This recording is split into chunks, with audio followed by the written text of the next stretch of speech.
All right, I'm going to tell you a long tale right now to play you a short tune. Um, Years ago when I was a young fella, I met a fella, an older gentleman named Elmer Harr. He was a mobile home dealer and had, I think, the Chrysler car dealership in Johnson City, but his mobile home thing was there in the Bristol, Virginia, Tennessee area. And he was just a lover of music and fine musical instruments and everything. And anyhow, when Jimmy Martin first moved to Nashville, Tennessee, he moved in a little subdivision out east of town out there called the Hermitage. And Mr. Harr had bought him a house full of furniture when he moved there. So the next Christmas after that, Jimmy came up and spent 5 or 6 days with Mr. Harr through the holidays while he wasn't working.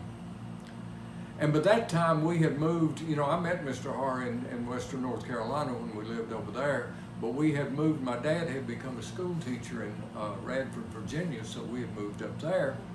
And I had seen Jimmy Martin just a little bit prior to this encounter with him at the Christiansburg High School, where he had J.D. Crowe and Paul Williams and Penny J. Their big hit of that day was Widowmaker. And Penny J, I think, was the writer of that, and she wound up playing bass in Jimmy's band like Gloria Bell later on did. But Mr. Harr invited me over to his house while Jimmy was there. And I must say, I must say Jimmy Martin treated me very well. And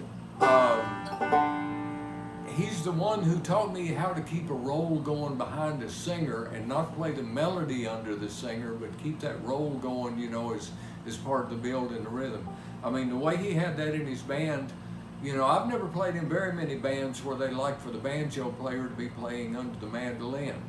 But in Martin's band, in the sound he had, it worked, with Paul Williams and J.D. out there. It was great. It was a great sound. But he taught me this song called Better Times A Comin'.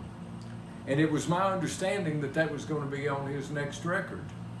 But the next time I heard it was about 1.5 years or 2 years after that when Jim and Jesse recorded it.